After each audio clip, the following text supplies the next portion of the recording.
Merci David. Bonsoir à tous. J'espère que vous allez bien. J'ai cru entendre tout à l'heure que ça allait. Vous allez encore bien ? Oh. Non. Est-ce que vous allez encore bien ? Ça marche. Les gens du Nord, ils sont là aussi ou... Il y en a qui viennent de loin, il y en a qui viennent de moins loin. J'imagine que vous êtes fatigués, que ce soit à cause du voyage ou peut-être la semaine que vous avez passée. Peut-être il y en a qui ont passé le bac il n'y a pas longtemps. Et pour eux, c'est à la fois un soulagement et à la fois ils se disent qu'il y en a encore qui arrivent. Mais je vais vous dire un truc. Vous êtes probablement maintenant moins fatigués que demain, après-demain et lundi. Vous savez pourquoi ? Vous savez ce qui va se passer entre aujourd'hui et demain ? Vous allez dormir dans des bunkers, les amis. Qui est-ce qui a déjà dormi dans un bunker ? Ok, vous savez ce qui va se passer. Et qui est-ce qui n'a jamais dormi dans un bunker ? Voilà. Vous vous dites, mais c'est quoi ce truc ? Une nuit dans un bunker, au milieu des odeurs de pieds et de ronflements, je l'ai vécu.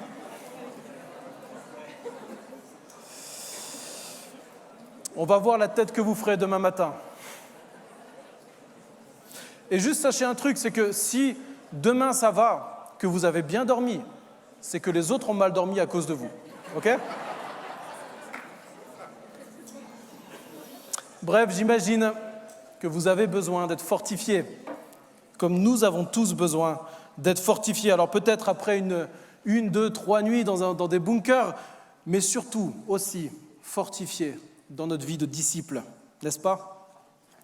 Et je ne sais pas, ce qui t'amène personnellement, toi, à venir à ce congrès de Pâques IBG 2023, mais je suis prêt à parier que tu as besoin d'être fortifié dans ta foi, dans ta vie d'obéissance à Jésus, dans ta vie de disciple de Christ.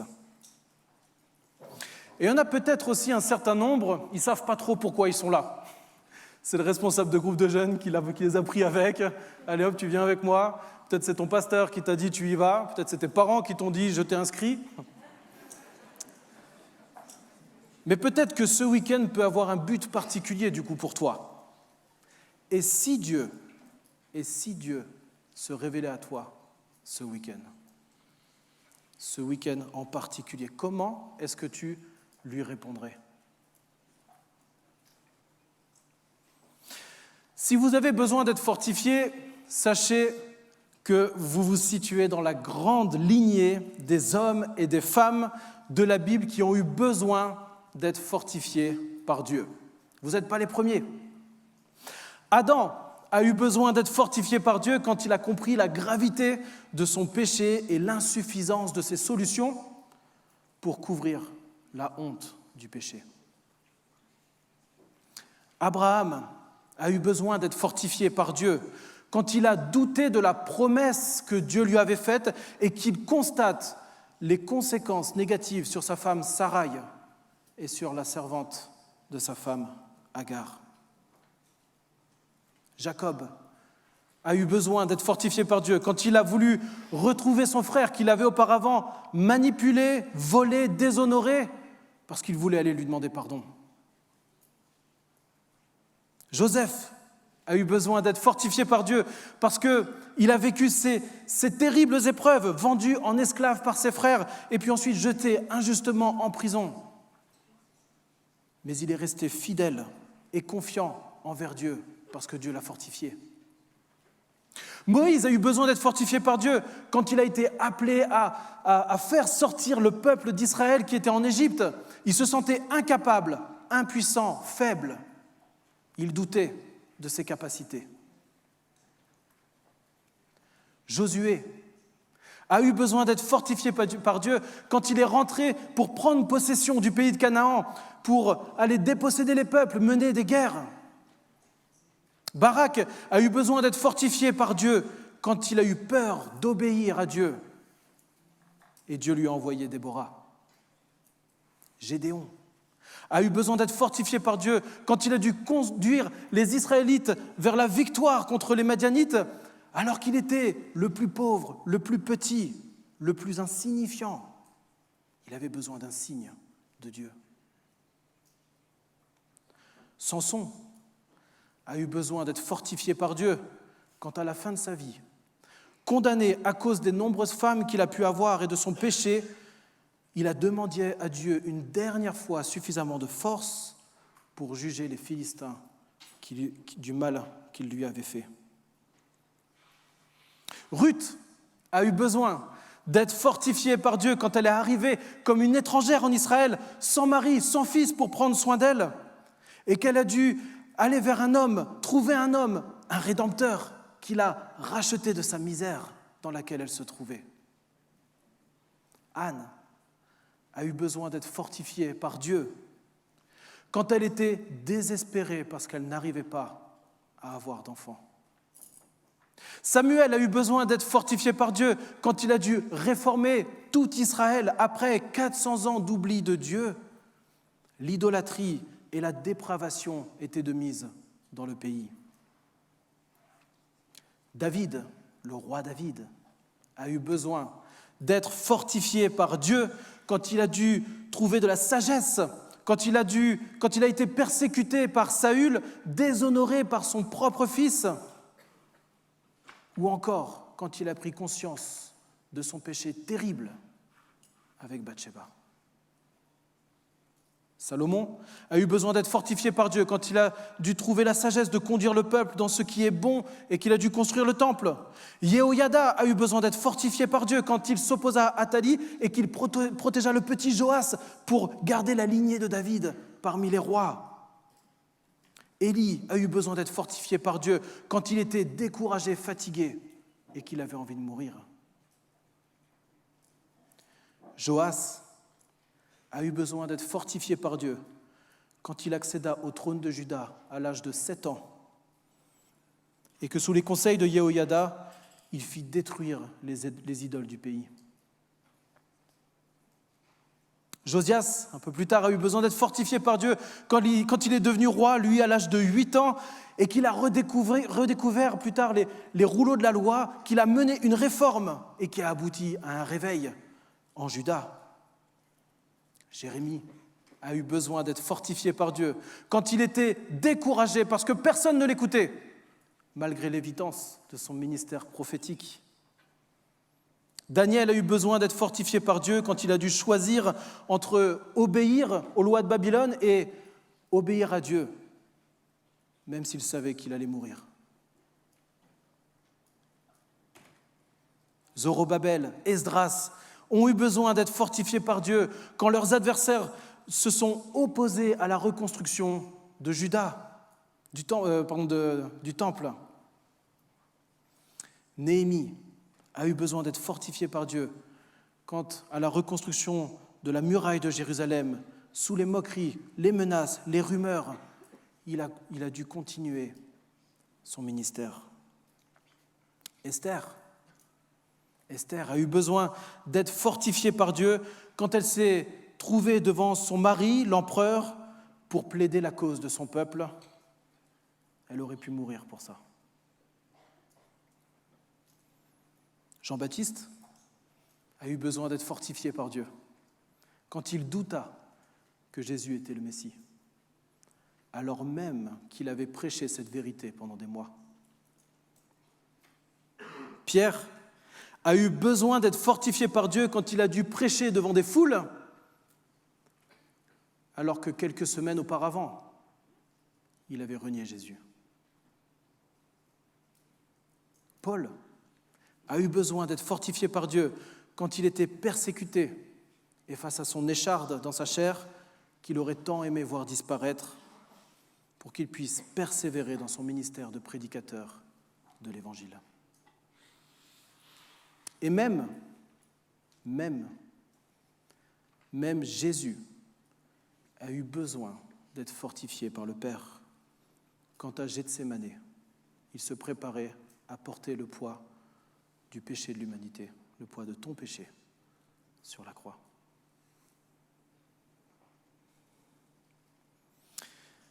Alors Clément, Alexis, Théo, Gabriel, Eliel, Jaël, Kayle, Rose, Méline, Abigail, Cathy, Céline, Victoria, Janice, Or, Anaël, Gerlis, etc.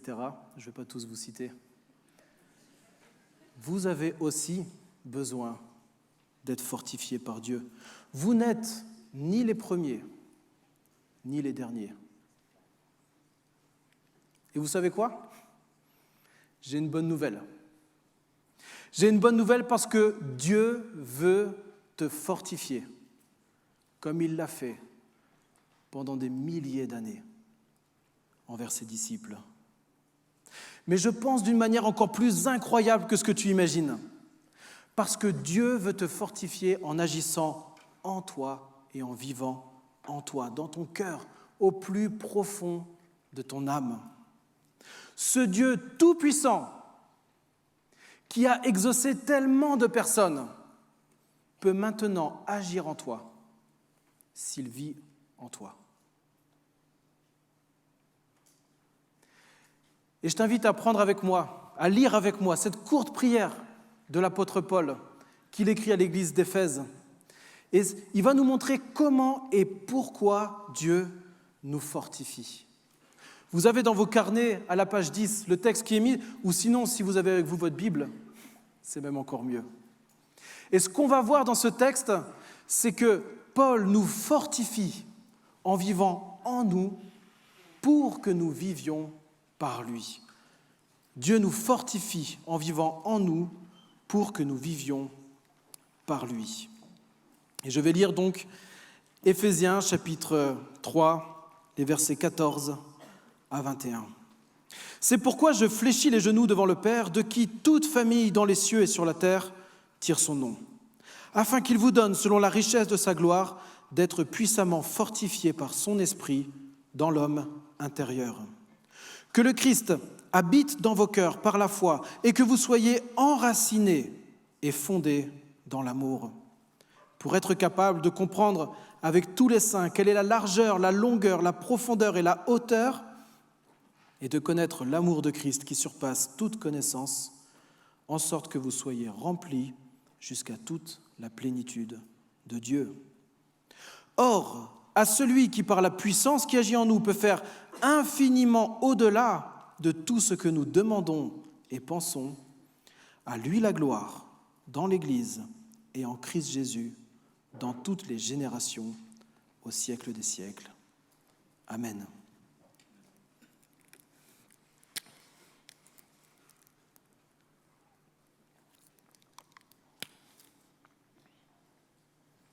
Seigneur notre Dieu, nous venons devant toi maintenant pour que tu puisses nous fortifier. Nous voulons comprendre ta parole et nous voulons nous mettre à ton écoute parce que nous savons que tu es là et que tu prends soin de chacun de nous. Que ta parole puisse être honorée dans ce qui sera dit ce soir et dans la manière dont chacun pourra l'accueillir. Amen. Alors on va voir 3 choses dans ce texte. Comment, pourquoi et bien plus. Comment est-ce que Dieu nous fortifie ? Dieu nous fortifie dans notre être intérieur. Et ce qui se passe dans l'épître aux Éphésiens, c'est que avant d'en arriver à cette prière, Paul, quand il écrit aux Éphésiens, il va les encourager en leur parlant de choses incroyables. Au chapitre 1, il leur parle de ces bénédictions spirituelles merveilleuses que tous les chrétiens ont en Jésus. Ensuite, il va parler de cette grâce du salut en Jésus-Christ qui s'obtient par la foi. Et puis, il va parler de l'Église, cette réunion des Juifs et des païens, ce mystère dévoilé dans la Nouvelle Alliance. Et quand il a raconté tout ça, il s'arrête et il prie. Il prie pour les Éphésiens. Il s'est émerveillé avec eux du salut pendant 3 chapitres et maintenant, à cause de tout ça, il prie pour que les Éphésiens soient fortifiés par Dieu afin de vivre une vie qui soit conséquente à tout ce qu'ils ont reçu en Jésus-Christ. Et il commence en disant « C'est pourquoi je fléchis le genou devant le Père, de qui toute famille dans les cieux et sur la terre tire son nom, afin qu'il vous donne, selon la richesse de sa gloire, d'être puissamment fortifiés par son esprit dans l'homme intérieur, que le Christ habite dans vos cœurs par la foi. » Paul commence ici sa prière en rendant gloire à Dieu, ce Dieu créateur, ce Dieu de qui toute chose sur la terre vient, ce Dieu duquel toutes les familles de la terre trouvent leur source, ce Dieu merveilleux, extraordinaire, ce Dieu qui t'a créé, toi et l'ensemble de l'humanité, ce Dieu qui veut sauver celles et ceux qui se repentent de leurs péchés et placent leur foi en Jésus-Christ pour le pardon de leurs péchés. C'est à ce Dieu-là que Paul s'adresse et devant qui il plie le genou pour demander qu'il fortifie les chrétiens d'Éphèse. Et vous remarquerez que Paul n'est pas radin dans sa prière. Il demande que Dieu fortifie selon la richesse de sa gloire. Selon la richesse de sa gloire. La gloire de Dieu, la splendeur de Dieu, l'excellence de la nature de Dieu, la magnificence de l'ensemble de toutes les perfections visibles, invisibles de Dieu. C'est de cette gloire-là qu'il est en train de parler. Cette gloire que personne ne peut voir sans mourir.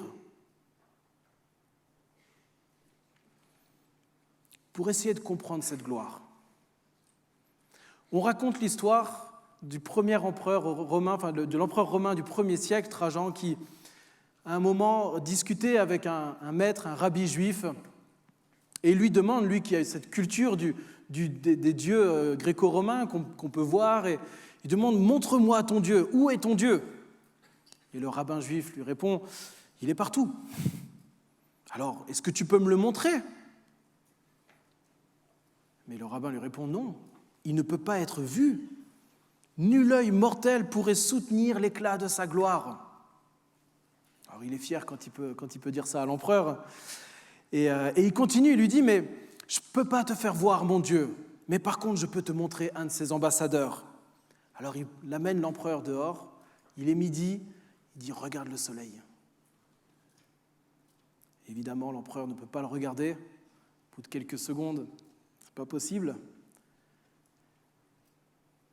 Et le maître lui dit « Vous ne pouvez regarder en face l'une des créations de Dieu et vous prétendez pouvoir voir le Créateur ?» Voilà une petite illustration de ce que c'est que cette gloire de Dieu. L'éclat de la gloire de Dieu. Et Paul demande que Dieu fortifie selon la richesse de cette gloire. Il ne demande pas que Dieu donne un petit peu de sa gloire, mais qu'il bénisse selon la richesse de sa gloire. Imaginez, vous êtes milliardaire. Imaginez. On vous demande de faire un don à quelqu'un qui est dans le besoin, vous lui donnez 100 €. Vous avez donné de votre richesse.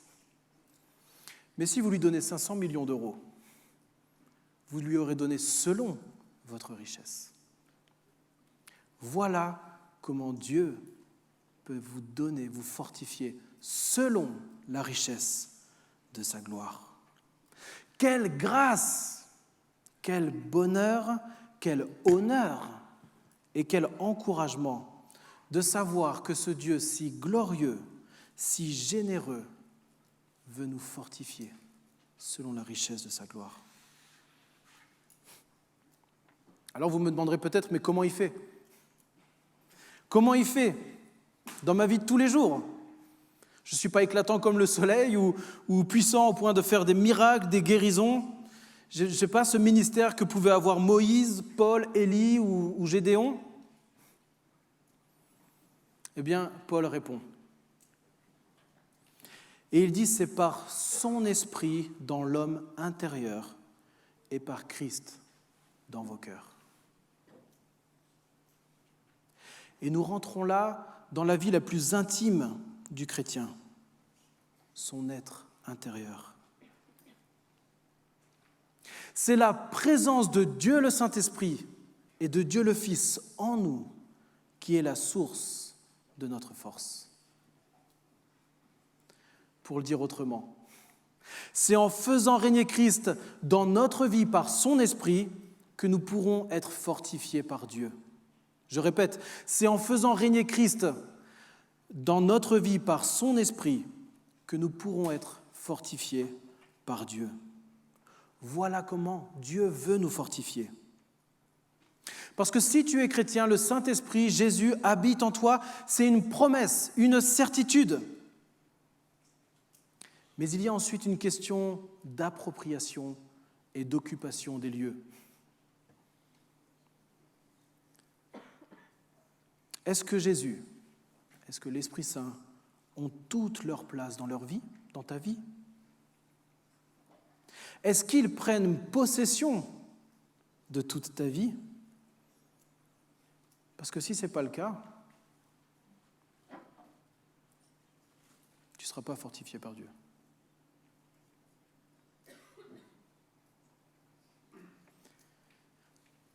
Il y a un livre pour enfants, assez ancien, très connu, qui a été repris un certain nombre de fois, qui s'intitule « Mon cœur, la résidence de Christ ». Et dans ce livre, on voit Jésus qui visite une maison pièce après pièce. Il rentre dans la bibliothèque, qui représente l'intellect, et il va mettre aux ordures tout ce qui est sans valeur. Et il le remplace par la parole de Dieu. Ensuite, il va dans la salle à manger, le lieu de l'appétit, et il voit des menus mondains, beaucoup de désirs pécheurs, et il va remplacer le prestige, le matérialisme, la convoitise par l'humilité, la douceur, l'amour et toute autre vertu. Il traverse le salon, le lieu de l'amitié, et il y découvre beaucoup d'amis mondains, d'activités mondaines. Il va ensuite à l'atelier où on ne fait que des jouets qui ne servent à rien, le placard où se trouvent les péchés cachés, et ainsi de suite dans toute la maison. Et petit à petit, il va remplacer tout le mobilier de cette maison. Dieu te fortifie, non pas en agissant extérieurement à toi, il peut le faire, mais ce n'est pas une promesse qui est donnée dans la parole. Mais par contre, il te fortifie en agissant en toi, en te transformant, en te bouleversant et en prenant possession de ta vie pour y régner.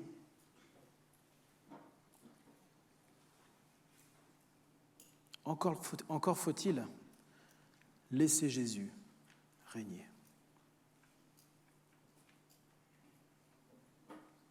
Encore faut-il laisser Jésus et le Saint-Esprit transformer ta maison, faire ce grand ménage.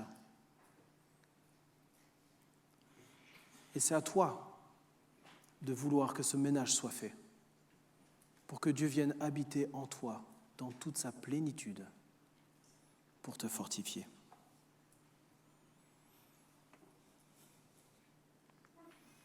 Et si maintenant j'ouvrais ce placard dans lequel tu caches tes péchés, qu'est-ce que j'y trouverais ? Je ne vais pas le faire parce que le mien est déjà bien rempli. Dieu nous fortifie en vivant en nous pour que nous vivions par lui. On voit maintenant la suite du texte et après avoir vu le comment, on va voir le pourquoi. Pourquoi est-ce que Dieu veut nous fortifier ? Dieu nous fortifie pour qu'on puisse comprendre l'amour de Dieu.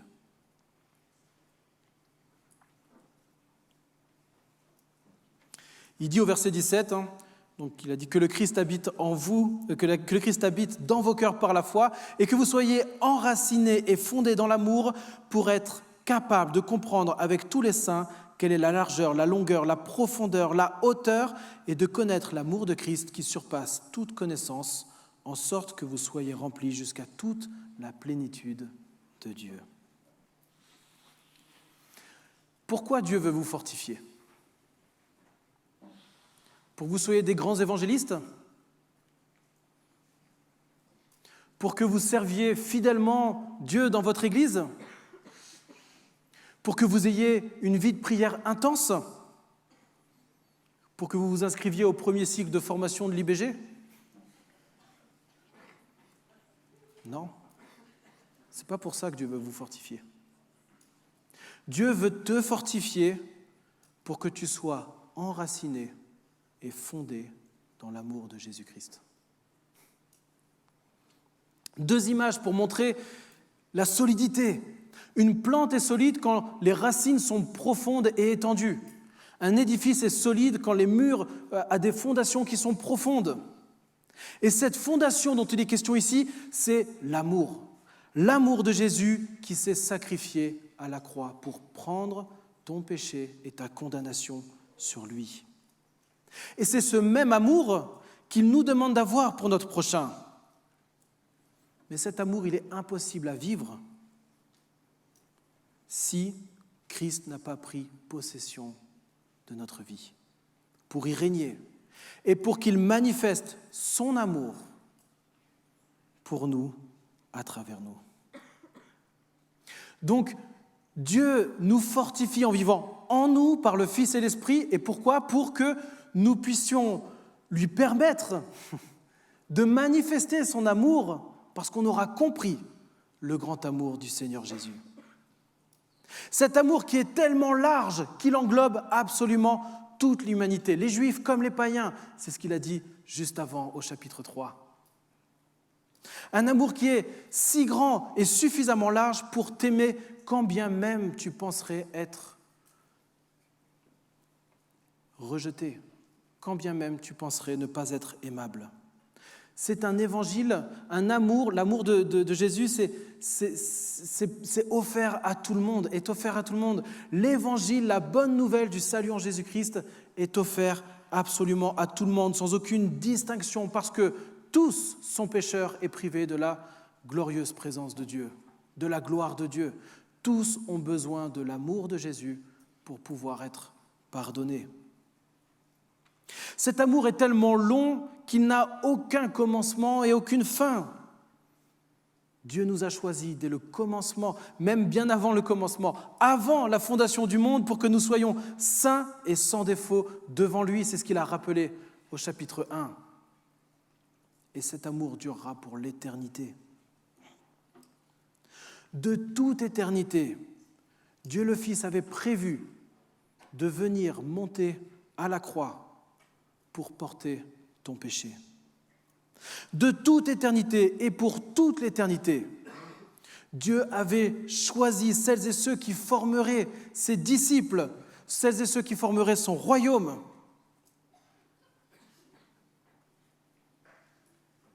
Cet amour de Christ est tellement profond qu'il vient nous chercher dans la profondeur de notre péché, dans les profondeurs de la crasse dans laquelle on peut se trouver. Parce que Christ vient ouvrir les portes de nos placards. Et il veut retirer ce qui est honteux pour y poser ce qui est glorieux.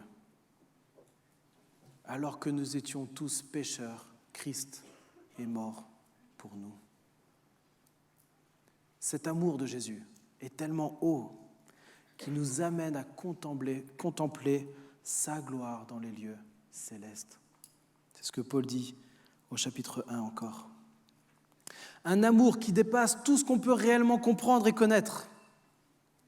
Et pourtant, cet amour se rend accessible à toi par Jésus-Christ, en Jésus-Christ. Jésus nous fait connaître l'amour de Dieu pour nous, pour ses créatures, comme l'amour d'un père pour ses enfants. Et cet amour nous amène à être comblés jusqu'à toute la plénitude de Dieu, nous dit Paul. Dieu qui habite en nous, c'est avoir donc Dieu le Saint-Esprit, et ce Dieu tout-puissant, aimant, bon, patient, juste, doux, compréhensif, généreux, majestueux, qui habite en nous toute la plénitude de Dieu. Vous vous rendez compte ? Est-ce qu'on a conscience de cette réalité ? N'est-ce pas là une des grâces les plus merveilleuses que le chrétien peut vivre ? Vous savez, on dit parfois, on entend parfois, et je l'ai déjà dit plein de fois, qu'est-ce que j'aurais aimé vivre au temps de Jésus? Parce que j'aurais pu marcher avec lui, parler avec lui, j'aurais pu discuter, lui poser toutes les questions que j'avais. J'aurais pu le voir faire des miracles, prendre soin des personnes qui en avaient besoin. Et je me dis souvent, les disciples, ils avaient tellement de chance, bien plus de chance que moi. Mais en fait, je me trompe quand je pense ça. Parce que je me trompe sur les bienfaits que nous vivons actuellement si on est chrétien. Parce que je suis persuadé que les disciples, quand ils ont reçu l'Esprit de Dieu, ils n'ont pas voulu revenir en arrière. Vous savez, à la Pentecôte, quand ils ont reçu le Saint-Esprit, ils ne se sont pas dit « Ah, c'est dommage. On préférait peut-être quelques semaines, quelques mois avant quand on était avec Jésus. » Parce que Dieu, le Saint-Esprit, est venu habiter en eux. Ils ont goûté à ce privilège de Dieu en eux, qui les fortifie. Et même Jésus leur a dit « C'est mieux pour vous que je m'en aille. Parce que quand je serai parti, le Consolateur va venir. » Alors nous sommes remplis de toute la plénitude de Dieu, jusqu'à toute la plénitude de Dieu, ce qui nous permettra de vivre ce que Paul développera dans la suite de son épître, une vie de disciples et de chrétiens fidèles et fortifiés. Dieu veut te fortifier pour que tu sois enraciné dans l'amour du Christ. Et alors, tu pourras devenir un grand évangéliste, quelqu'un qui sert Dieu fidèlement dans son Église, quelqu'un qui a une vie de prière intense, et pourquoi pas quelqu'un qui s'inscrit pour le premier cycle de formation à l'IBG.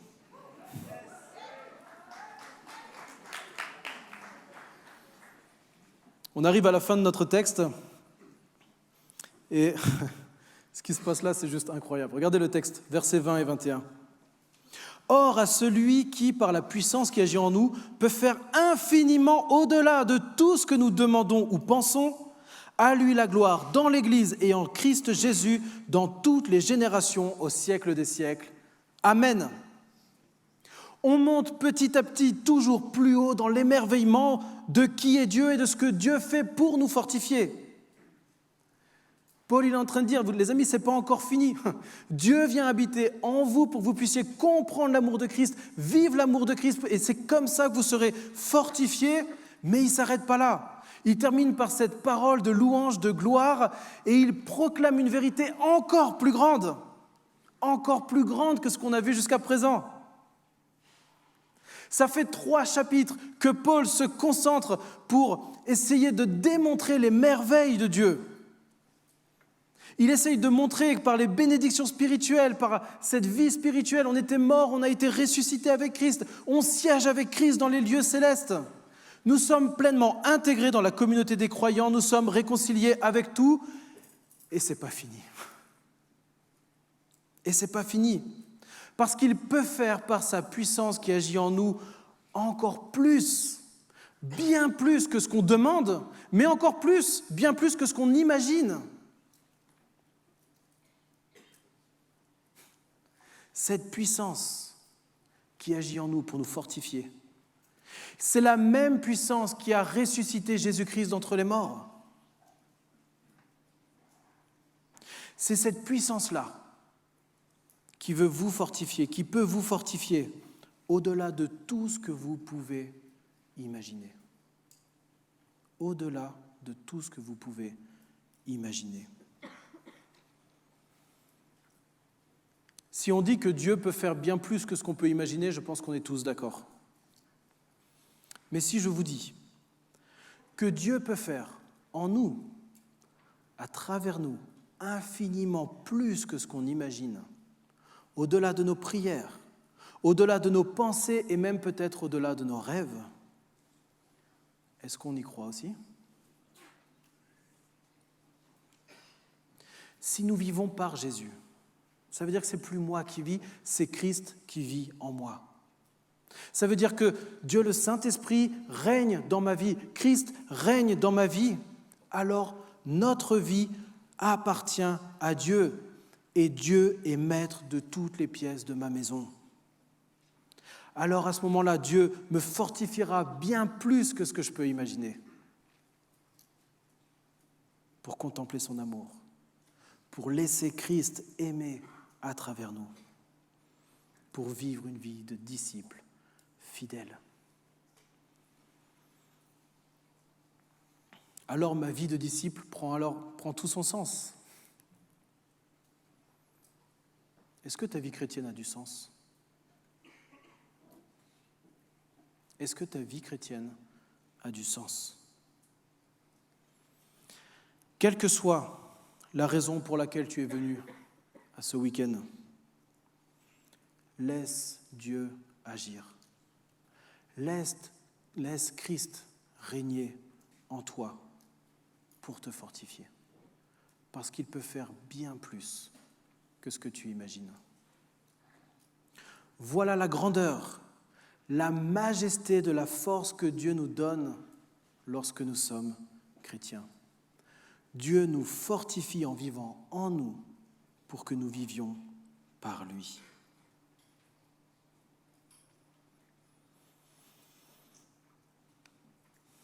Alors qu'attendons-nous ? Qu'attends-tu pour te laisser fortifier par ce Dieu incroyable, merveilleux, glorieux ? Je prie pour que ce week-end soit pour nous tous un temps particulier pendant lequel Dieu nous permettra d'être fortifiés dans notre espérance, dans notre témoignage pour briller, dans notre vie d'église, et tout ça par sa grâce. Alors adorons-le. Adorons-le par nos lèvres, par nos consécrations, par nos hommages. Laissons-le régner en nous pour que nous puissions tous ensemble, maintenant, pendant tout le week-end et pour l'éternité, lui manifester notre adoration. Amen. Je vais maintenant prier et vous aurez encore un petit peu de temps pour réfléchir, pour vous poser devant Dieu et pour vous préparer à ce que Dieu fasse quelque chose de grand en vous, à travers vous, pour vous fortifier, pour vous appeler à lui et pour transformer votre vie. Seigneur notre Dieu, toi qui es tout-puissant, toi qui es grand et glorieux, tu as fait ce choix incroyable de vouloir nous fortifier en venant habiter en nous, si nous comprenons l'amour de Christ qui s'est manifesté à la croix pour nous apporter le salut, le pardon de nos péchés. Et cette vie avec toi, Père, cette vie où on te laisse régner, où on te laisse prendre toute la place, cette vie, on a soif de cette vie, Seigneur. Je te demande, Père éternel, que tu puisses toucher les cœurs des uns et des autres, pour que chacun sache et comprenne comment il a besoin d'être fortifié, quelle est la pièce de sa maison qui doit être complètement changée, quel mobilier doit être transformé. Il y a probablement des placards fermés que personne n'a le droit d'ouvrir. Seigneur, brise-les et pose ce qui est glorieux à la place de ce qui est honteux. Nous voulons te laisser régner en nous. Nous voulons contempler ton amour, Seigneur Jésus. Nous voulons contempler ta gloire. Amen.